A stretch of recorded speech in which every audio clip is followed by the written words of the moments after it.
Hello everyone, once again welcome. Arms and the ম্যানের introduction পোর্শনটা কালকে আমরা ডিসকাস করেছিলাম এবং আর্মস অ্যান্ড দ্য ম্যানটা কতটা ভাইটাল আমাদের সিলেবাসে, কতটা ভাইটাল টপিক সেটাও কালকে ডিসকাস করেছিলাম। এবং আরেকটা কথা বলে রাখি এই প্রসঙ্গে, আর্মস অ্যান্ড দ্য ম্যান এমন একটা টপিক, এটা পোয়েট্রি কোনো টপিক নয় যে দুটো কি তিনটে ক্লাসে হয়ে যাবে কি একদিনে রিভাইজ করে নিতে পারবি। এটা যদি কেউ প্রথম থেকে ক্লাসগুলো না ফলো করিস বা যদি প্রথম দিকে আমরা একটু ইগনোরেন্স দেখাই, later it will be very difficult, rather impossible for anyone to cover this entire topic. সুতরাং ইম্পর্টেন্স অনুযায়ী কিন্তু আমাদের টপিকগুলোকে গুরুত্ব দিতে হবে।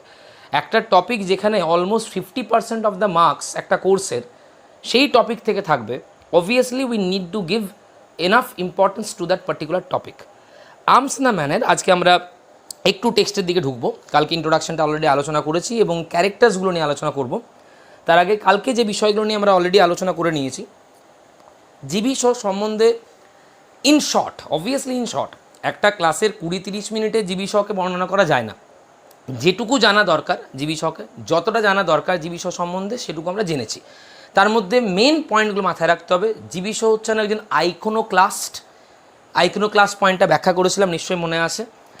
মানে প্রতিষ্ঠান বিরোধী যদি বলি, সমাজে যে প্রতিষ্ঠিত ধারণাগুলো আছে, যে এস্টাবলিশড নর্মসগুলো আছে, সেটার বিরোধী যিনি বা সেটাতে বিরোধিতা করেন যিনি, সেই ধরনের ব্যক্তিকে বলা হয় iconoclast. A person who is not a great believer of the social norms, a person who is a profound thinker, a close observer of the society, and who has the capability to think in a practical, logical manner, and who has the courage to oppose these age old social beliefs, সেই ধরনের ব্যক্তিকে আমরা বলবো আইকোনোক্লাস্ট। এবং শুধু তিনি arms the ম্যানে war আর লাভ এই বিষয়টা নিয়ে আমাদের চোখ খুলে দিয়ে তাই নয়, সমাজের বিভিন্ন ইনস্টিটিউশন, বিভিন্ন প্রতিষ্ঠান, বিভিন্ন সাবজেক্ট, ম্যারেজ থেকে শুরু করে, প্রস্টিটিউশন থেকে শুরু করে, সেলফলেস লাভ থেকে শুরু করে, সেক্সুয়াল যে লাভ সেটা থেকে শুরু করে, ওয়ার, লাভ, প্রত্যেকটা ফ্রিডম, প্রত্যেকটা বিষয় নিয়ে যে যুগের পর যুগ ধরে ধারণাগুলো আমরা পোষণ করে আসতাম, সেই প্রত্যেকটা ধারণার যে ভিত্তিটা, বেসটা, সেটা তিনি নড়িয়ে দিয়েছেন। এই ধরনের একজন অ্যান্টি সোশ্যাল ছিলেন জিবি শ। আমি কালকেও ব্যাখ্যা করেছি যে অ্যান্টি সোশ্যাল বলতে কিন্তু এখানে আমরা অসামাজিক ব্যক্তি যেটা বলি, মানে যারা ধরো ক্রিমিনাল মাইন্ডেড হয়, যারা নেগেটিভ মাইন্ডেড পার্সন হয়, সেই অর্থে কিন্তু অ্যান্টি সোশ্যাল বলা হচ্ছে না। এখানে অ্যান্টি সোশ্যাল জিবি শকে বলছি আমরা এই পয়েন্ট অফ ভিউ থেকে, যে সোসাইটির বদ্ধমূল ধারণাগুলো, সোসাইটির যুগের পর যুগ ধরে চলে আসা ইমপ্র্যাকটিক্যাল, ইললজিক্যাল কনসেপশনসগুলো যিনি ভেঙে দেন, সেই ধরনের মানসিকতা সম্পন্ন ব্যক্তিকে আমরা অ্যান্টি সোশ্যাল বলছি। এই হচ্ছেন জিবি শ। এবং জিবি শর ফ্রিডম এসে বলো কি, প্রস্টিটিউশন নিয়ে তার ধারণা কি, এগুলো নিয়ে একটা আইডিয়া দিয়েছিলাম। এবং তার সঙ্গে জিবি শ সম্বন্ধে আরেকটা কথা আমরা বলেছিলাম যে জিবি শকে বলা হয় father of the drama of ideas.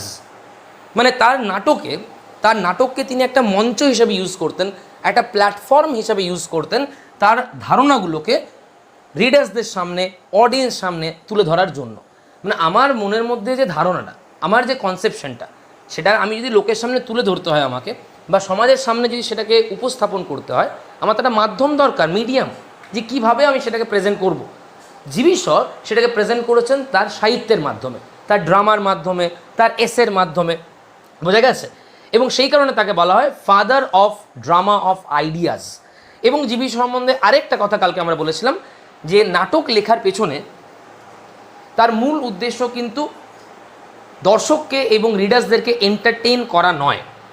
তার মেজর অবজেক্টিভ ছিল, প্রাইমারি অবজেক্টিভ বা মেন অবজেক্টিভ ছিল পাঠককে এবং দর্শককে, এক কথায় সমাজকে এডুকেট করা, ডিডাকটিক লেসন যেটা আমরা বলি, মরাল লেসন প্রোভাইড করা, লজিক্যাল প্র্যাকটিক্যাল কনসেপশনস তৈরি করা সমাজের মানুষের মধ্যে, এটা ছিল তার মেন এম। কিন্তু নাটকটা যখন আমরা পড়বো, আর্মস অ্যান্ড দ্য ম্যান, যেহেতু জিবি শর এর আগে কোনো লেখা তোরা পড়িসনি, যখন প্রথম আমরা নাটকটা দেখবো, প্রত্যেকটা পাতায় তো বলা ভুল, প্রত্যেকটা লাইনে কিন্তু প্রচুর পরিমাণে এন্টারটেনমেন্ট আছে। তাহলে একটু আগে আমি বলছি তার মেন অবজেক্টিভ এন্টারটেন করা নয়, এডুকেট করা, অথচ এখানে আমরা বলছি জিবি শর প্রত্যেকটা লাইনে, আর্মস অ্যান্ড দ্য ম্যানের প্রত্যেকটা লাইনে প্রচুর পরিমাণে এন্টারটেনমেন্ট আছে। তাহলে what am I trying to suggest, কী বলতে চাইছি আমি, বা জিবি শর তাহলে কী করতে চেয়েছেন? G B Shaw was a very clever person. He was a very intelligent and witty person. উনি ভালো করে জানতেন যে নাটকের মধ্যে যদি এন্টারটেনমেন্ট না থাকে, সেটা যদি অ্যাবসলিউটলি সেন্টিমেন্টাল মানে নীতি কাহিনীমূলক হয়ে যায়, তাহলে the people will not get entertained and they will not follow his drama, they will not go to view his drama, they will not read his drama. তাহলে দর্শক যদি আমার নাটক নাই দেখে, পাঠকেরা যদি আমার নাটক নাই পড়লো, তাহলে আমি যে এডুকেট করতে চাইছি সমাজকে আমার নাটকের মাধ্যমে, সেই উদ্দেশ্য কি সাধিত হবে? হবে না নিশ্চয়ই। So he realise this and that is the reason তিনি এন্টারটেনমেন্টটাকে প্রাধান্য দিয়েছেন, কিন্তু এন্টারটেনমেন্টের মাধ্যমে এডুকেশনটা প্রদান করা এটা তার উদ্দেশ্য। তাহলে এই তিনটে পয়েন্ট মাথায় রাখ। একজন অ্যান্টি সোশ্যাল, কোন অর্থে অ্যান্টি সোশ্যাল বুঝতে পারি নিশ্চয়ই, iconoclast, father of drama of ideas, and his objective was not only to entertain but primarily his objective was to educate the people. But he knew very well that mere education will become boring and the people will not follow his drama. Thus তার নাটকগুলো হচ্ছে education in the disguise of entertainment, education in the disguise of entertainment. এবং কত ভালো একজন ব্যক্তি ভাববি একবার, কত বড় একজন অবজারভার, থিঙ্কার। জেনারেলি নাটক যারা মঞ্চস্থ করেন, নাটক যারা লেখেন, যাত্রা যারা লেখেন, সিনেমা যারা তৈরি করেন, তাদের মেন অবজেক্টিভ কী হয়? যে যাতে করে আমার সিনেমা, যাত্রা বা নাটকটা ব্লকবাস্টার হয়, বেশি বেশি লোক দেখে, এন্টারটেনমেন্ট যাতে ফুল পরিমাণে থাকি, যে আইটেম সং বলো কি নানা রকম জিনিস থাকে, কিসের জন্য? যাতে করে দর্শকের দৃষ্টি আকর্ষণ করা যায় এবং সিনেমাটা ব্লকবাস্টার হয়। তাহলে আমি আর্ন করব, তাই তো, পপুলারিটি আর্ন করব, ওয়েলথ আর্ন করব। এটাই যে কোনো নাট্যকার বা যে কোনো প্রডিউসার, ডাইরেক্টর, ফিল্ম মেকার, এগুলো তাদের উদ্দেশ্য হয়। কিন্তু জীবিশের সম্বন্ধে একটা জিনিস শুনলে অবাক হয়ে যাবি, আর্মস অ্যান্ড দ্য ম্যান নাটকটা তার ব্লকবাস্টার ছিল। মাসের পর মাস এটা থিয়েটারে চলেছিল। ব্লকবাস্টার কখন বলি? যখন একটা সিনেমার ক্ষেত্রে যদি বলি, যখন একটা সিনেমা 6 সপ্তাহ, 7 সপ্তাহ, 8 সপ্তাহ, 9, 10 কি আরও বেশি ধরে চলে, দর্শকরা যখন হাউসফুল করে সেটাকে, তখন আমরা ব্লকবাস্টার বলি। নাটকের ক্ষেত্রেও সেটাই, যখন নাটকের প্রত্যেকটা শো হাউসফুল যায়, তখন সেটাকে আমরা ব্লকবাস্টার বলবো, তাই তো, সুপারহিট বলবো। তো তার নাটক arms and the man was A superhit. মাসের পর মাস ধরে এই নাটকের স্টেজ শো হয়ে গেছে। কিন্তু যখন তাকে জিজ্ঞেস করেছিল যে how you are feeling after this tremendous success, জীবিশ অ্যান্সার দিয়েছেন, I am feeling disgusted, I am feeling disappointed. খুব অবাক করা কথা যে যার লেখা নাটক এত পপুলার, এতজন মানুষ দেখছে, এত হিট, সেই রকম ব্যক্তি বলছেন যে I am feeling disgusted and I am feeling disappointed. এবং উনি ব্যাখ্যাও করেছিলেন যে কেন আমি ডিসগাস্টেড ফিল করছি, কেন আমি ডিসঅ্যাপয়েন্টেড ফিল করছি। তার কারণ হচ্ছে আমি নাটকটা লিখতে চেয়েছিলাম, এন্টারটেনমেন্ট দিয়েছি ঠিকই, কিন্তু আমার মুখ্য উদ্দেশ্য ছিল মানুষজনকে এডুকেট করা, তাদের চোখ খুলে দেওয়া, তাদের যে লজিক্যাল কনসেপশন নেই, ইললজিক্যাল একটা চোখে পুটি পড়ে আসে, এটাকে সরিয়ে দিয়ে বাস্তব চিত্রটা দেখানো, ওয়ার কি, লাভ কি, সেই বাস্তব চিত্রটা তুলে ধরা। কিন্তু সেটা আমি পারিনি। লোকে আমার নাটকে শুধু এন্টারটেনমেন্টাল যে ব্যাপারটা সেটাকে নিয়েছে, গ্রহণ করেছে, কিন্তু এডুকেশনটা তাকে গ্রহণ করেনি। So that is the reason why he claimed that he was feeling disappointed, he was feeling disgusted. এখান থেকে বোঝার চেষ্টা কর যে মানুষ হিসাবে, একজন সামাজিক ক্রিয়েচার হিসাবে তার মানসিকতা কী ছিল, তার মেন্টালিটি কী ছিল, তার এম কী ছিল, অবজেক্টিভ কী ছিল, এখান থেকে বোঝা যায়। তো ইন এ নাটশেল কালকে আমরা জীবী সম্বন্ধে বুঝেছি কিছুটা, আজকে আমি আবার ক্লিয়ার করার চেষ্টা করলাম। এছাড়াও যেটা আমরা বুঝেছি আবার জীবিশ সম্বন্ধে কালকে যে পয়েন্টগুলো দেখেছি আমরা, যে আর্মস অ্যান্ড দ্য ম্যান নাটকটার টাইপটা কী বা জনরা কী ধরনের নাটক এটা মনে আছে নিশ্চয়ই আমরা বলেছিলাম, anti sentimental, anti romantic comedy, anti romantic comedy. এবার আমরা অ্যান্টি রোম্যান্টিক কমেডির ডেফিনেশনটাও কালকে আলোচনা করেছিলাম যে কোন ধরনের নাটককে অ্যান্টি রোম্যান্টিক কমেডি বলা হয়। Comedy is a particular genre of drama. যখনই হ্যাপি এন্ডিং হয় তখনই আমরা সেটাকে বলি কমেডি জাতীয় নাটক। জেনারেলি একটা নাটককে দুভাগ ভাগ করা, generally tragedy and comedy, happy ending and sad ending, মিলনাত্মক বিয়োগান্তক, এর বাইরে ভাগ জেনারেলি হয় না। এবারে কমেডি মানে এইটা, কিন্তু তার আগে তো আরেকটা ফ্রেজ আছে অ্যান্টি রোম্যান্টিক। তা সেইটা মানে কি? এখানে রোম্যান্টিক মানে নিশ্চয়ই মনে আছে কি বলেছিলাম, impractical conception, illogical notion, false ideology, এইগুলোকে বলা হচ্ছে রোম্যান্টিক মেন্টালিটি। তাহলে অ্যান্টি রোম্যান্টিক মানে অপোজিট, তাহলে ইললজিক্যালের অপোজিট লজিক্যাল, ইমপ্র্যাকটিক্যালের অপোজিট প্র্যাকটিক্যাল, যদি কোনো নাট্যকার তার নাটকের মাধ্যমে যে ফলস আইডিওলজিগুলো সমাজে আছে সেইগুলোকে ভেঙে গুঁড়িয়ে লজিক্যাল কনসেপশন প্রদান করেন তার গল্পের মাধ্যমে, সেই ধরনের নাটককে বলা হয় অ্যান্টি রোম্যান্টিক। বোঝা গেছে? তাহলে এটা হচ্ছে অ্যান্টি রোম্যান্টিক কমেডি। এটা সেকেন্ড পয়েন্ট কভার করেছিলাম কালকে। থার্ড আমরা বলেছিলাম যে এই নাটকের বিষয়বস্তু কি। এই নাটকের বিষয়বস্তু দুটো, লাভ অ্যান্ড ওয়ার। সমাজের অত্যন্ত জনপ্রিয় দুটো বিষয়। একদম ছোট থেকে যে বিষয়গুলো আমাদেরকে আকর্ষিত করে, যে বিষয়গুলোর প্রতি মানব জীবনের বা মানুষের আগ্রহ প্রচুর পরিমাণে, সেই দুটো সাবজেক্ট হচ্ছে লাভ অ্যান্ড ওয়ার। কিন্তু আনফর্চুনেটলি এই দুটো বিষয় নিয়েই আমাদের মধ্যে প্রচুর রোম্যান্টিক কনসেপশন আছে, ফলস আইডিওলজি আছে। যেমন ওয়ার নিয়ে আমরা মনে করি it is a platform to showcase your bravery, it is a place where you can prove how courageous you are, how patriotic you are, এবং যেখানে মনে করা হয় জীবন দিয়ে দেওয়া মানে দেশের প্রতি তুমি ঋণ শোধ করলে। এই বলা হয় আমার ছেলে বুকে গুলি খেয়েছে, পিঠে গুলি খায়নি। How rubbish this is. মানে কেউ যদি বুকে গুলি খেয়ে মারা যায় তাকে শহীদ বলা হচ্ছে, তাকে মার্টার বলা হচ্ছে, তাকে গান স্যালিউট দেওয়া হচ্ছে। কেউ যদি পিঠে গুলি খায় তখন তাকে বলা হচ্ছে ভাগুড়া, পলাতক, তাকে পলাতক বলা হচ্ছে। How how unfortunate. তুমি যুদ্ধক্ষেত্রে কোনখানে গুলি খাবে তার উপর নির্ভর করে তোমার সাহসিকতা, তোমার দেশভক্তি সেগুলো নির্বাচিত হবে, সেগুলো নির্ধারিত হবে। How unfortunate, how foolish, how stupid and illogical this is. এইরকম ধারণা আমাদের আছে, এগুলোকে আমরা বলছি রোম্যান্টিক কনসেপশন। আর লাভ নিয়ে তো রোম্যান্টিক কনসেপশনের শেষ নেই, যেখানে আমরা ইমোশনালি ভাবি, প্র্যাকটিক্যালি ভাবি না। And that is the reason Y letter we have to suffer in our married life or in any other scenario.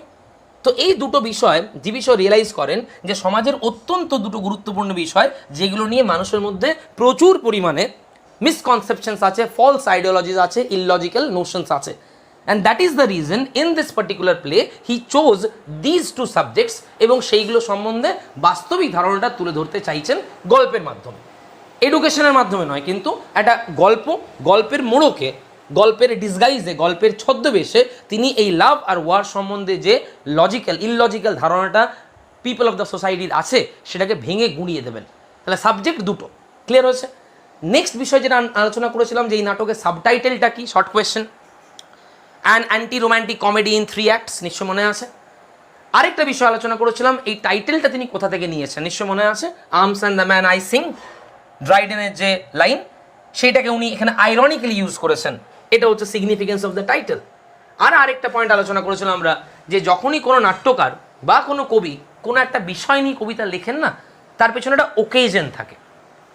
আমরা মনে করি, আমাদের মিসকনসেপশন হচ্ছে যে একজন সাহিত্যিক মানে তিনি যখন মন চায় তখনই কবিতা লিখতে পারেন, তখনই নাটক লিখতে পারেন। But this is absolutely a false conception. তাদেরও কিন্তু ওকেশনের প্রয়োজন হয়। কোনো একটা ঘটনা, কোনো একটা বিষয়, কোনো একটা ইভেন্ট তাদেরকে আন্দোলিত করে, অ্যাফেক্টেড করে, এবং তখন তারা সেটা নিয়ে গভীরভাবে ভাবেন এবং তাদের ভাবনাটাকেই তাদের সাহিত্যের মাধ্যমে তুলে ধরেন। একটা এমন কবিতা নেই যার পিছনে কোনো ওকেশন নেই। এলিজি ভেবে দেখ, থমাস গ্রের elegy written in a country churchyard. যদি উনি স্টক পোজেস চার্চ দিয়ে না পেরোতেন, আর ওই ডিসক্রিমিনেশন কীভাবে রিচদেরকে তাদেরকে সম্মানের সহকারে সমাধিস্থ করা হয় আর পুয়ার অর্ডিনারি ভিলেজ পিপলদের কীভাবে ইগনোর করা হয়, হিউমিলিয়েট করা হয়, সেটা যদি উনি না দেখতেন তাহলে কিন্তু তার এই জনপ্রিয় কবিতা আমরা কোনোদিনই পেতাম না। আপন ওয়েস্টমিনস্টার ব্রিজ ভেবে দেখ, উইলিয়াম ওয়ার্ডসওয়ার্থের। যদি তিনি ভোরবেলায় সেই সুন্দর দৃশ্য সূর্যোদয়ের ওয়েস্টমিনস্টার ব্রিজের উপর দাঁড়িয়ে না দেখতেন তাহলে প্রবাবলি আমরা কোনোদিনও কিন্তু এই কবিতা দেখতাম না। কিলিং অফ এ ট্রি ভেবে দেখ, জি প্যাটেলের, ভেবে দেখবি একবার, কিলিং অফ এ ট্রি। যদি তিনি সমাজকর্মী না হতেন, সমাজের কথা না ভাবতেন, গাছকে যদি এইভাবে নিধন না করা হতো, তাহলে কিন্তু তার কখনো কিলিং অফ এ ট্রির মতন আইরনিক্যাল কবিতা কিন্তু আমরা দেখতাম না। আমি বেশ 2-3টে কবিতার কথা বলছি। আজ পর্যন্ত যত কবিতা তোরা পড়েছিস, যত সাহিত্য পড়েছিস, তার পেছনে কিন্তু একটা ওকেশন আছে। তাহলে এই নাটকে উনি লাভ সম্বন্ধে এই যে চরম পরিমাণে অ্যান্টি রোম্যান্টিক একটা ধারণা মানুষের কাছে তুলে ধরছেন, what was the occasion behind it? What happened that he had developed this kind of anti-romantic attitude towards love? What is the reason? The reason is very strong and the reason is very personal. His mother and father, they loved each other and their marriage was a love marriage. However, unfortunately, Father of GB Shaw was a drunkard. Naturally, the friends of GB Shaw's mother, they repeatedly prohibited her, repeatedly stopped her from marrying this drunkard. But we know love makes a person blind, love makes a person emotionally fool. Love rather কী করে, তোমার logically ভাবার ক্ষমতাটাকে কেড়ে নেয়, তুমি emotional ফুলে পরিণত হও। And the lady made the mistake, she married this drunkard, and from the first day of their marriage she had to suffer tremendously, her life turned into a hell. And when GB Shaw took birth, from his childhood, he observed this thing, this domestic violence in his family. His mother was treated in a very violent manner by his father. His mother was abused, physically, mentally tortured. And so, a small child from his childhood, সে যদি এইরকম দেখে যে এইটা হচ্ছে লাভ ম্যারেজের পরিণতি, এটা হচ্ছে reality of love, obviously তার মনের মধ্যে কিন্তু লাভ সম্বন্ধে কোনো রোম্যান্টিক ধারণা থাকা কথাই নয়। এবং এই কারণেই লাভের প্রতি তার একটা ট্রিমেন্ডাস অ্যান্টি রোম্যান্টিক কনসেপশন তৈরি হয়েছিল, যেই কারণে এই নাটকে তিনি সেটাকে তুলে ধরছেন। ওকেজনটা বুঝতে পারছিস কেন এই নাটকে তিনি লাভ নিয়ে এইরকম অ্যান্টি রোম্যান্টিক একটা ধারণা তুলে ধরেছেন। অ্যান্ড নাও যদি জিজ্ঞেস করিস ওয়ার নিয়ে কী ঘটনা ঘটেছিল, এই নাটকের বিষয় তো একটা নয়, লাভ নিয়ে অ্যান্টি রোম্যান্টিক কথাবার্তা তিনি বললেন এই বিষয়টার জন্য, ফাইন, এই ঘটনাটার জন্য বুঝতে পারলাম, কিন্তু ওয়ার নিয়ে তিনি কেন লিখছেন, why, what is the reason behind that, সেটার পেছনে একটা স্ট্রং রিজন আছে। ফ্রান্সে যখন তিনি ঘুরতে গিয়েছিলেন একবার, and he was sitting in a park, তার ঠিক সামনেই একটা যুবক যুবতীদের, ইউথ যেটা আমরা বলছি, ইয়াং বয়েজ অ্যান্ড গার্লস, তাদের একটা জমায়েত হয়েছিল, তাদের একটা এক জায়গায় দল বেঁধে তারা গল্প করছিল। And they were discussing about war, and they were talking about the positive aspects of war, এই যে ব্রেভারি, হিরোইজম, পেট্রিয়টিজম, এইগুলো নিয়ে তারা কথা বলছিল। And it affected GB Shaw tremendously. তিনি তখন ধারণা করলেন যে যদি যুবক যুবতীদের মধ্যে যুদ্ধ নিয়ে এই ভ্রান্ত ধারণাটা থাকে, তার মানে কি, তার মানে যুদ্ধের বাস্তবিক রূপটা এদের সামনে তুলে ধরা হয়নি বা এরা জানে না, এবং এইভাবেই এরা চিরকাল বোকার মতন যুদ্ধকে পজিটিভভাবে ভাববে। And that is the reason why he decided that in Arms in a Man, I will not only discuss about love, but I will also discuss about war. And that is the reason why in this particular play, he has discussed all the anti-romantic conceptions regarding love as well as war. Clear হয়েছে? এই বিষয়গুলো কালকে আমরা আলোচনা করেছিলাম। Apart from that, এরপরে যেটা আমাদের জানতে হবে, ক্যারেক্টার্স। এই নাটকে ক্যারেক্টারের সংখ্যা অত্যন্ত কম। খুব গভীরভাবে একটা জিনিস বুঝবি, কারণ আমরা অলরেডি উইলিয়াম শেক্সপিয়ারের ম্যাকবেথ দেখেছি, মিডসামার নাইটস ড্রিম দেখেছি, যেখানে প্রচুর পরিমাণে ক্যারেক্টার, মোর দেন 20-25 ক্যারেক্টার্স, এবং মেজর ক্যারেক্টার্স যদি বলি, প্রিন্সিপাল ক্যারেক্টার্স যদি বলি, সেগুলো মোর দেন 10, মোর দেন 12, মোর দেন 15। কিন্তু এই নাটকে আমরা কিন্তু লেস দেন 10 ক্যারেক্টার্স দেখব। একটা 3 অ্যাক্টেড প্লে, একটা 70 পেজের প্লে, এইরকম একটা গল্প যেখানে দুটো বিষয় নিয়ে অ্যান্টি রোম্যান্টিক কনসেপশনস তুলে ধরছেন তিনি, সেই ধরনের নাটকে less than 10 characters, 6 or 7 characters, কেন এইরকম, কারণটা কি? ক্যারেক্টারকে ইউজ করেন নাট্যকাররা নাটকে দুভাবে, খুব মন দিয়ে বুঝবি কথাটা আমার। এক ধরনের নাটক হয় ক্যারেক্টার ওরিয়েন্টেড প্লে, মানে যেখানে একটা চরিত্রকে নিয়েই নাটক, মানে সেই চরিত্রটা উত্থান বা পতন, সেই চরিত্রটা জীবন, সেই চরিত্রটা লাইফ, এটা নিয়ে গল্প। যেমন ম্যাকবেথ, হ্যামলেট, ওথেলো, কিং লিয়ার, ডক্টর ফস্টাস, অনেক নাটক আছে, সেখানে ক্যারেক্টার কিন্তু ইম্পর্টেন্ট রোল প্লে করে। আরেক ধরনের নাটক হচ্ছে ড্রামা অফ আইডিয়াস, যেটা আমরা বলছি, যেখানে নাট্যকারের উদ্দেশ্য কোনো একটা ব্যক্তিগত লোক বা কোনো একটা ব্যক্তিগত পরিবারের কথা বলা নয়, একটা সমাজের ইস্যুকে, সমাজের সাবজেক্টকে নাটকের মাধ্যমে তুলে ধরা। তো যখন আমরা কোনো একটা ব্যক্তিগত লোকের জীবন লিখব, সেই নিয়ে নাটক লিখব, সেখানে ব্যক্তিগত জীবনটা অত্যন্ত ইম্পর্টেন্ট, ব্যক্তিগত ক্যারেক্টারটা ভেরি ভাইটাল। কিন্তু যখন কোনো সমাজের বিষয় তুলে ধরবো আমরা, I am also a person belonging to this society, XYZ, he or she is also a person belonging to this society, তাই নয় কি? তাহলে সেখানে কিন্তু ক্যারেক্টার ইম্পর্টেন্ট হয় না। যদি আজকে সমাজের একটা বিষয়কে তুলে ধরতে হয় নাটকের মাধ্যমে, সেখানে আমাকে ক্যারেক্টার করলেও চলবে, তোমাকে ক্যারেক্টার করলেও চলবে, যে কোনো একজনকে ক্যারেক্টার করলে চলবে। তাহলে জিবি শর নাটকে ক্যারেক্টার্স আর নট ইম্পর্ট্যান্ট। এখানে ক্যারেক্টার্সের পার্সোনাল লাইফ, ক্যারেক্টারের ব্যক্তিগত জীবন একেবারেই ইম্পর্ট্যান্ট নয়, তারা কাজ করে রিপ্রেজেন্টেটিভ হিসাবে। যেমন সাপোজেডলি তোরা স্টুডেন্ট, এবারে আজকে আমি যদি যে কোনো একজনের কথা বলি, যদি স্টুডেন্ট লাইফ নিয়ে যদি আমি কথা বলতে চাই, আমি তোদের মধ্যে যে কোনো একজনের নাম বলতেই পারি। সেখানে তুই পার্সোনাল লাইফটা তোর ইম্পর্ট্যান্ট নয়, তুই স্টুডেন্টের রিপ্রেজেন্টেটিভ, স্টুডেন্টকে রিপ্রেজেন্ট করছিস, প্রতিনিধি। তাহলে যেহেতু এই নাটকে তার উদ্দেশ্য যুদ্ধ সম্বন্ধে আর ভালোবাসা সম্বন্ধে আসল দিকটা তুলে ধরা, তার ক্যারেক্টার্সগুলোর কিন্তু কোনো ভ্যালিউ নেই। ক্যারেক্টার্সগুলো হচ্ছে রিপ্রেজেন্টেটিভ। আমরা এক্সাম্পল দিয়ে দেখি কটা ক্যারেক্টার আছে।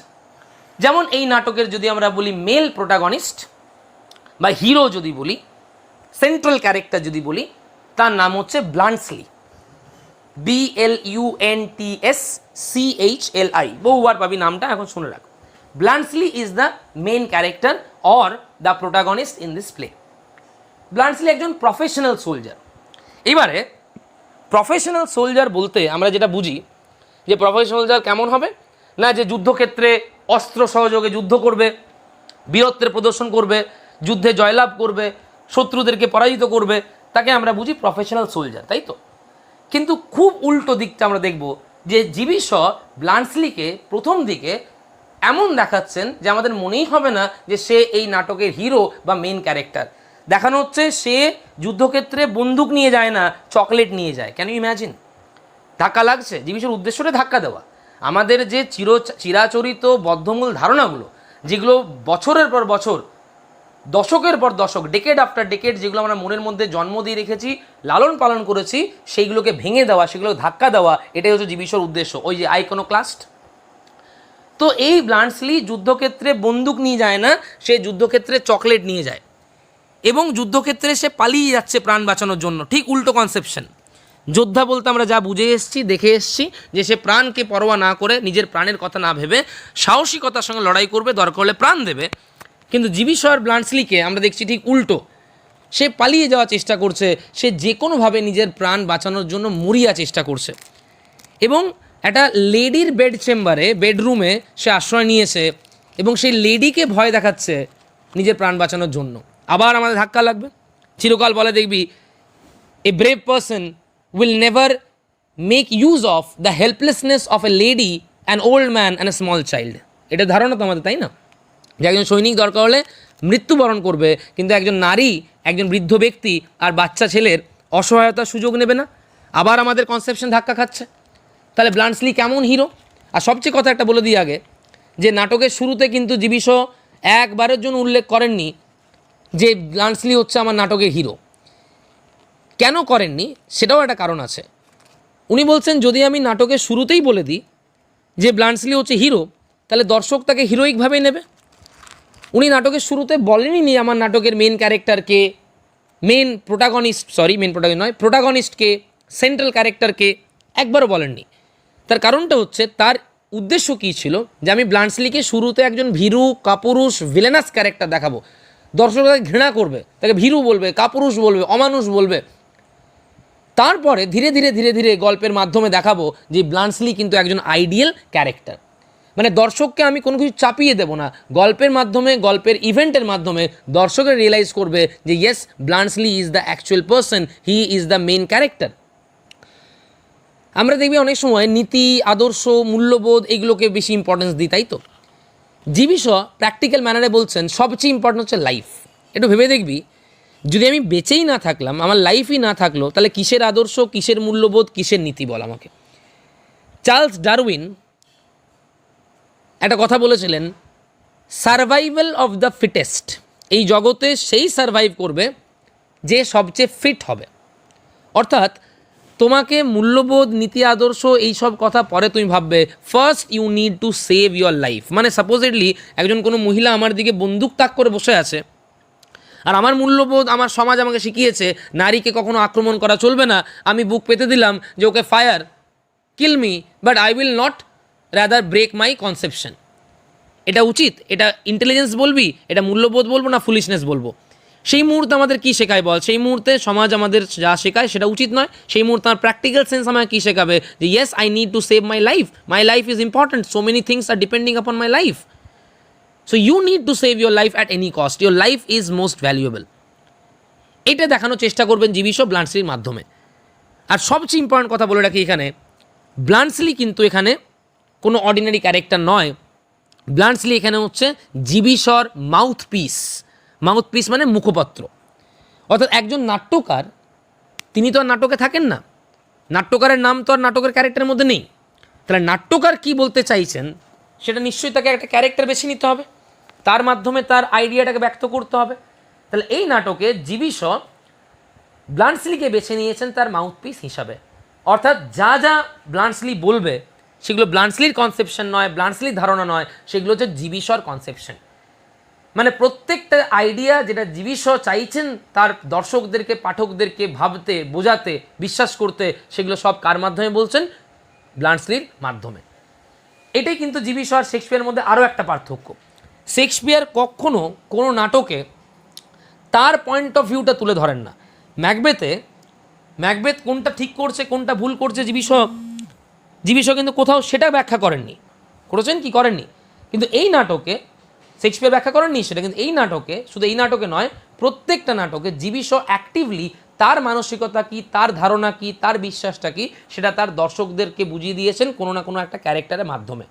সো ব্লান্সলি সম্বন্ধে মাথায় রাখবি, he is a very practical person, logical person, and he is the mouthpiece of GB Shaw. He is the protagonist, the male protagonist, male, M-A-L-E, clear হয়েছে? Male protagonist of this play is ব্লান্সলি।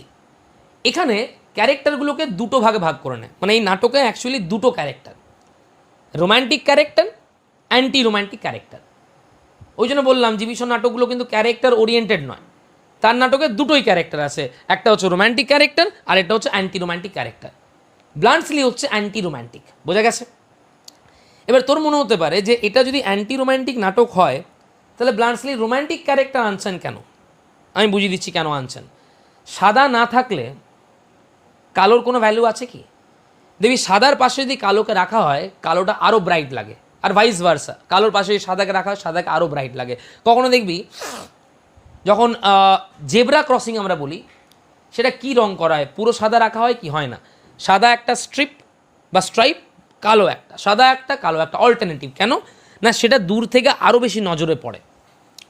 তো GB Shaw realise করেছিলেন যে যদি anti romantic ব্যাপারটা না রাখি, anti romantic ব্যাপারটা বোঝাতে চাই, তাহলে রোম্যান্টিক কাকে বলে, রোম্যান্টিকরা কেমন হয় সেটা আমার তুলে ধরতে হবে, তবেই না আমি ভালো করে দেখাতে পারবো পার্থক্যটাকে। তাহলে এই নাটকে টু সেট অফ ক্যারেক্টার্স আছে, একদল হচ্ছে রোম্যান্টিক ক্যারেক্টার, একদল হচ্ছে অ্যান্টি রোম্যান্টিক ক্যারেক্টার। বোঝা গেছে কথাটা আমার? তাহলে ব্লান্সলি হচ্ছে anti romantic character, that is practical, logical, absolutely very much reasonable একজন ক্যারেক্টার। ক্লিয়ার হচ্ছে? এই ব্লান্সলি বাদ দিয়ে বাকি যে ক্যারেক্টারগুলো আছে তাদেরকে আমরা একটা পরিবারের মধ্যে রাখবো, যেটা হচ্ছে পেটকফ ফ্যামিলি। বানান এখন মাথায় রাখার দরকার নেই, শুনে যা শুধু। পেটকফ ফ্যামিলি, পেটকফ ফ্যামিলির তিনজন সদস্য, the father, the mother and the daughter. Major Petkoff, পুরো নাম হচ্ছে Paul Petkoff, he is the father. তার ওয়াইফ হচ্ছেন ক্যাথরিন পেটকফ, আর তাদের দুজনের একমাত্র মেয়ে হচ্ছে Raina Petkoff. Raina Petkoff is the female protagonist of this play. তাহলে তিনজন character, Major Petkoff the father, Catherine Petkoff the mother and Raina Petkoff the daughter. Raina Petkoff হচ্ছে রোম্যান্টিক ক্যারেক্টার একজন উদাহরণ, মানে চরম রোম্যান্টিক যাকে বলে, অ্যাবসলিউটলি ইমপ্র্যাকটিক্যাল, ইললজিক্যাল, ন্যাকা যদি বলি আঞ্চলিক ভাষায়। কয়েকটা এক্সাম্পল দিই রায়না সম্বন্ধে, তাহলে তুমি রিয়েলাইজ করবে। তার বাবা যুদ্ধক্ষেত্রে গেছে অংশগ্রহণ করতে, তার উড বি হাজব্যান্ড সে যুদ্ধক্ষেত্রে গেছে অংশগ্রহণ করতে, সেখানে রায়না বাবা আর উড বি হাজব্যান্ডকে নিয়ে বিন্দুমাত্র কনসার্ন নয়, সে প্রকৃতির শোভা এনজয় করছে, প্রকৃতির বিউটি এনজয় করছে, and she is really enjoying the beauty of night sky. Can you imagine? In a practical manner, if your father is participating in the war, your would-be husband is participating in the war, naturally you should feel anxious, worried and tensed. But she is not at all anxious, she is not at all worried, rather she is enjoying the beauty of the night. This is the immaturity, impractical manner how she behaves throughout the play. আরও কয়েকটা example দিই। তার যে would-be husband, সে আরেকজন romantic character, আরেকজন impractical character, সে হচ্ছে সার্জিয়াস। গল্পটা শোন, তাহলে বুঝতে পারবি, নাটকেরই গল্প। সার্জিয়াস একজন ক্যাভেলরি সোলজার, মানে ঘোড়সওয়ার বাহিনী। সৈনিকদের তো ভাগ হয়, পদাতিক বাহিনী, অশ্বারোহী বাহিনী, আর্টিলারি, ধর যারা গুলি গোলা নিয়ে কাজ করে, সৈন্যদলে ভাগ হয়। আবার যেমন আমাদের এখন বলি air force, navy, ground force, তাই না? তো তার উড বি হাজব্যান্ড সার্জিয়াস, সে ছিল একজন অশ্বারোহী বাহিনী বা তরোয়াল বাহিনী, মানে তরোয়াল নিয়ে যে লড়াই করতো। এবং কতটা ইমপ্র্যাকটিক্যাল ভাব, এক্স্যাক্টলি আমাদের হিন্দি সিনেমায় যেমন দেখানো হয়, রোম্যান্টিক সিনেমাগুলোতে যেমন দেখানো হয়, সে তরোয়াল বাহিনীর একজন সদস্য হয়ে কোন বাহিনীকে আক্রমণ করেছে না, গোলন্দাজ বাহিনী, আর্টিলারি যাকে বলছি। গোলন্দাজ বাহিনী মানে যারা কামান, গুলি, গোলা, বন্দুক এই নিয়ে লড়াই করে। Can you imagine the foolishness? মানে তরোয়াল নিয়ে তুমি, তরোয়াল ঘোরাতে ঘোরাতে মানে উত্তেজনা বশত তুমি আক্রমণ করছো কাদেরকে না, গোলন্দাজ বাহিনীকে। মানে 50 মিটার দূর থেকে কামানের গোলা যদি চলে, তাকে তার শরীরের অংশটা খুঁজে পাওয়া যাবে না, এতটা মূর্খ সে। কেন? কারণ ওই যে রোম্যান্টিক আইডিয়া তার আছে, যুদ্ধে সাহসিকতার প্রমাণ দেব, যুদ্ধে আমি বীরত্বের প্রমাণ দেব, দেশকে কত ভালোবাসি তার প্রমাণ দেব। ওই পাওয়ার ইয়ে নিয়ে, টিউবওয়েল নিয়ে সানি দেওয়াল যায় সৈন্যদলকে শেষ করতে, বিরোধী সৈন্যদলকে।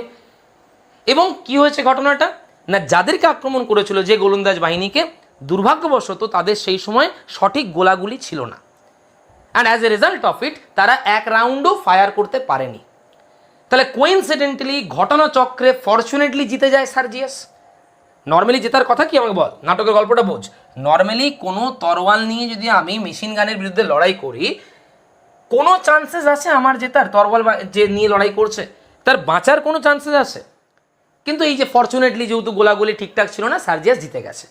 এই খবরটি পৌঁছেছে রায়নার কাছে, and she is absolutely happy. সার্জিয়াসের বিরাট এক ফটো জড়িয়ে ধরে, মাই হিরো, মাই হিরো। কোথায় তার বোঝা উচিত যে my hero behaved in a foolish manner, কোথায় তার সেটা নিয়ে চমকে যাওয়া উচিত, ওয়ারিড হওয়ার কথা। Rather she is also very happy. Naturally যাওয়ার হয়েছে। সার্জিয়াসের ঊর্ধ্বতন কর্তৃপক্ষ সার্জিয়াসকে বরখাস্ত করে দিয়েছে, প্রমোশন দেয়নি তাকে। কারণ সে তো একা যায়নি যুদ্ধক্ষেত্রে তরোয়াল নিয়ে গোলন্দাজ বাহিনীকে আক্রমণ করতে, সে নিজের সঙ্গে আরও অনেকজনকে নিয়ে গেছে। এবার সে নিজের লাইফটা রিস্কি করেনি, শুধু আরও 50 জনের লাইফ রিস্কে নিয়েছিল। এবং ইয়ার কি করে বলেছেন জীবিষ নাটকের মধ্যে, যে ঘোড়ার ওপর চেপে তারা যাচ্ছিল, ঘোড়াগুলো পর্যন্ত ভয়ে এগোতে চাইছিল না। মানে ঘোড়াগুলো বেশি ক্লেভার, ঘোড়াগুলো প্র্যাকটিক্যাল, তারাও জানেন নিশ্চিত মৃত্যুর দিকে যাচ্ছে, এই মহামূর্খ আমাদের মৃত্যুর দিকে নিয়ে যাচ্ছে, তারা পর্যন্ত যেতে চাইছিল না। সার্জিয়াস তাদেরকে টেনে টেনে নিয়ে গেছে। এইরকম একজন মহামূর্খ Sergius. As a result of it তার কোনো প্রমোশন হয়নি। সার্জিয়াসের মহারাগ হয়েছে, অভিমান হয়েছে যে আমি দেশকে জেতালাম, কীভাবে জেতালাম সেটা তার মাথাতেই আসেনি। দেশকে জেতালাম, দেশের জন্য জীবন বিপন্ন করলাম, অথচ আমার প্রমোশন হলো না। As a result of it he resigned. তিনি রিজাইন করেছেন, এবং রিজাইন করার পরে তার উড বি ওয়াইফ রায়না আর রায়নার মা, that is mother in law of Sergius, Catherine Petkoff, তারা দুজন মিলে ঠিক করেছে যে আমরা প্রতিবাদ করব। ভাবো, আমরা প্রতিবাদ করব যে এইরকম আমাদের ব্রেভ সোলজার গোটা আমাদের আর্মির মানে আইডল, গোটা আর্মির এক্সাম্পল হওয়া উচিত, তাকে কোথায় প্রমোশন দিয়ে দেওয়া উচিত, তার জায়গায় তাকে প্রমোশন দেওয়া হয়নি। তাহলে কতটা ইমপ্র্যাকটিক্যাল সার্জিয়াস, রায়না আর ক্যাথরিন, এখান থেকে বুঝতে পারছিস নিশ্চয়ই। তাহলে একটা পরিবার, মেজর পেটকফ সে হচ্ছে the father, Catherine Petkoff the mother, and Raina Petkoff the daughter. এদের মধ্যে Catherine Petkoff and Raina Petkoff, they were tremendously romantic, মানে রোম্যান্টিক ক্যারেক্টার। ওই যে বললাম না, দুটো ক্যাটাগরিতে ভাগ করবি ক্যারেক্টারগুলো। তাহলে ব্লান্সিলি হলো anti romantic practical character, Raina Petkoff, Catherine Petkoff এরা দুজন হচ্ছে very romantic, very impractical character. সার্জিয়াসও তাই। ওই যে বলছিলাম black and white, romantic anti romantic, Sergius আর ব্লান্সলি এরা হচ্ছে opposite. Sergius very practical, sorry Bluntschli very practical, Sergius on the other side is absolutely impractical. Bluntschli anti romantic, Sergius very much romantic. এই দুটো class.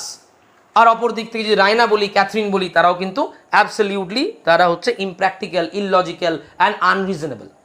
এই নাটকে আর দুজনই মাত্র character আছে, একজন হচ্ছে নিকোলা, একজন হচ্ছে লাউকা। নিকোলা এবং লাউকা এরা হচ্ছে পেটকফদের বাড়ির maid servant and the male servant. Louka হচ্ছে the maid servant, the lady, পেটকফদের বাড়ির যে চাকরানি বলি আমরা যদি, মেড সার্ভেন্ট। আর নিকোলা হচ্ছে দ্য মেল সার্ভেন্ট, MALE। এবং এরা দুজনেই প্র্যাকটিক্যাল, এরা দুজনেই অ্যান্টি রোম্যান্টিক, এরা দুজনেই লজিক্যাল। তাহলে কটা মাত্র ক্যারেক্টার ভেবে দেখ একবার। ইন টোটাল 6-7টা ক্যারেক্টার। একদিকে হচ্ছে ব্লান্সলি, একদিকে হচ্ছে Major Petkoff, Catherine Petkoff, Raina Petkoff, একদিকে সার্জিয়াস, আর একদিকে পেটকফদের বাড়ির দুই চাকর, দুজন servant, Nikola and লাউকা।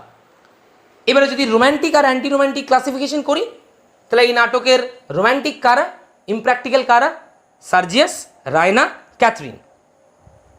R practical বা অ্যান্টি রোম্যান্টিক কারা? সেটা হচ্ছে তোমার ব্লান্টসলি, নিকোলা অ্যান্ড লাউকা। এবারে ভাব, একটা এক্সাম্পল দিই যে নিকোলা এবং লাউকা এরা কতটা প্র্যাকটিক্যাল। একটা ছোট্ট এক্সাম্পল নাটক থেকে দিলেই বুঝতে পারবি। নিকোলা অ্যান্ড লাউকা দেওয়ার এনগেজড, তাদের এনগেজমেন্ট হয়ে গিয়েছিল, বাগদত্তা যদি আমরা বলি, অ্যান্ড দেওয়ার অ্যাবাউট টু ম্যারি। কিন্তু পরবর্তীকালে নিকোলা অ্যাকসেপ্ট করছে না, নিকোলা মানতে রাজি নয় যে তাদের কোনো এনগেজমেন্ট হয়েছে। এবারে মনে হবে আমাদের কি, যে he is a cheater, he is a ট্রেটার, he is obviously A person who is not loyal. কিন্তু লজিক্যালি ভাববি, নিকোলা ছিল শান্তপ্রিয় লোক, নিকোলা ছিল কম খরচা করার লোক, নিকোলা ছিল জীবনে কম খরচা করে নিজেকে গুছিয়ে নেব এইরকম মানসিকতা সম্পন্ন ব্যক্তি। আর অপরদিকে লাউকা সার্ভেন্ট হলেও তার ছিল উচ্চাকাঙ্ক্ষা, বড় স্বপ্ন, লাক্সুরিয়াস কমফোর্টেবল লাইফ সে লিড করবে। ফলে নিকোলা রিয়েলাইজ করলো যে যদি আমি বিয়ে করি লাউকাকে, I will make my life a hell and I will make her life also a hell. কারণ we are exactly opposite, our mentality, our attitude match করে না। So if I marry her, the marriage will be a completely unsuccessful marriage. Both of us will remain unhappy in our marriage, and our marriage will obviously break down, and our marriage will end in a very unhappy manner. So thus, in a practical manner, he decided that it is not proper for him or it is not proper for them to marry each other. কতটা practical ভাবতে পারছিস?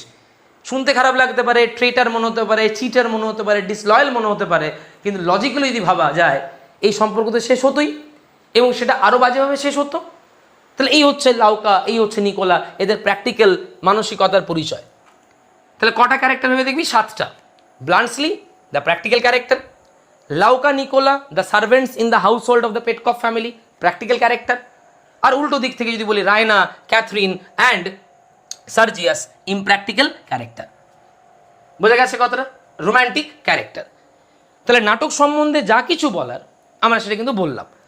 এবং দেখবি already তোরা 3খানা নাটক পড়ে এসছিস, বা শেক্সপিয়ারের 2টো নাটককে যদি আমরা বলি, সেখানে কিন্তু স্টেজ ডাইরেকশন এলাবোরেট নয়। স্টেজ ডাইরেকশন মানে স্টেজ ডাইরেকশন মানে আমি বলে দিই, নাটক তো স্টেজে মঞ্চস্থ হয়, একটা মঞ্চের ওপরে। তাহলে সেই মঞ্চ সজ্জা যেটা বলে, মানে ধর যদি একটা সিন অফ কোর্ট থাকে, মানে কোর্টে একটা সিন আছে, তাহলে মঞ্চসজ্জা মানে কি? সেখানে একটা জাজের সিট থাকবে, একটা আসামির জন্য কাঠগড়া থাকবে, দর্শকদের জন্য আর সিট থাকবে, উকিলরা থাকবে উকিলের ড্রেস পরে। তাই এটাকে বলে মঞ্চসজ্জা। বোঝা গেছে? একটা যে বিয়ে বাড়ির বর্ণনা থাকে, সেখানে পুরোহিতকে রাখতে হবে, সেখানে বিয়ে বাড়ির সাজ সরঞ্জাম রাখতে হবে, এগুলোকে বলে স্টেজ ডিরেকশন।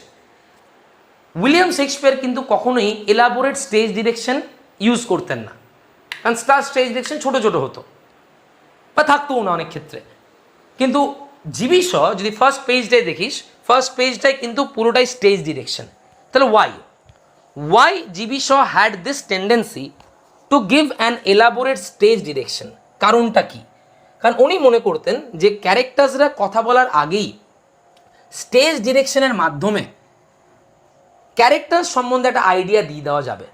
যেমন এই স্টেজ ডিরেকশনটা যে আমি ডিটেলসে যখন পড়বো, তখন দেখবো আমরা স্টেজ ডিরেকশন পড়ার পরেই আমরা বুঝবো স্টেজটা শুরু হচ্ছে, মানে নাটকটার ফার্স্ট অ্যাক্টটা হচ্ছে রায়নার বেডরুমের ভেতরে।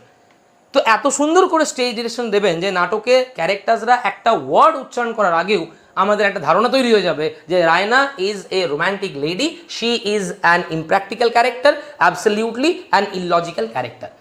এবং সেই কারণেই এত বড় স্টেজ ডিরেকশন। অ্যাক্ট 1ও স্টেজ ডিরেকশন, অ্যাক্ট 2তেও তাই, অ্যাক্ট 3তেও তাই। This is the reason. এবং এই নাটকে আমি বলে রাখি যে 3 ইউনিটিস বলি আমরা, unity of time, place and action. এটা জানা আছে নিশ্চয়ই, যদি ভুলে গেছে আমি মনে করে দিই। ইউনিটি অফ টাইম মানে নাটকের গল্পটা 24 ঘন্টার মধ্যে শেষ হবে। 1 কোর্স অফ দ্য সান বলা হয়, 1 রেভলিউশন অফ দ্য সান, মানে 24 ঘন্টার মধ্যে নাটকের গল্পটা শেষ হবে, এটা বলা হয় unity of time. Unity of place মানে হচ্ছে নাটকের পুরো গল্পটা একই জায়গায় মঞ্চস্থ হবে, মানে একটা সিন আমেরিকায়, একটা সিন ইংল্যান্ড, এরকম নয়, একই জায়গায় মঞ্চস্থ হবে, এটা ইউনিটি অফ প্লেস। আর ইউনিটি অফ অ্যাকশন মানে হচ্ছে একটাই গল্প থাকবে, একটাই মেন প্লট থাকবে, কোনো সাব প্লট থাকবে না। এগুলোকে বলে 3 ইউনিটিস। এই গল্পে ইউনিটি অফ প্লেস আছে, ইউনিটি অফ অ্যাকশনও আছে, কিন্তু ইউনিটি অফ টাইম নেই। এটা মাথায় রাখবি। ক্লিয়ার হচ্ছে জায়গাটা? তাহলে নাটক সম্বন্ধে, জনরা সম্বন্ধে, জীবিষ সম্বন্ধে, টাইটেল, সাবটাইটেল, ক্যারেক্টার্স, অবজেক্টিভ কি জীবিশ্বরে নাটক লেখার পেছনে, সাবজেক্ট কি এই নাটকের, সবগুলো সম্বন্ধে আশা করবো একটা ধারণা তৈরি হয়েছে। And it is my kind request to you people যে এই ইন্ট্রোডাকশন পোর্শন নিয়ে, বিশেষ করে ক্যারেক্টার্স নিয়ে, গল্প নিয়ে, অ্যান্টি রোম্যান্টিক জনরাটা নিয়ে যদি কোনো ডাউট থাকে, কোনো কোয়েশ্চেন থাকে, please clarify it in your respective groups.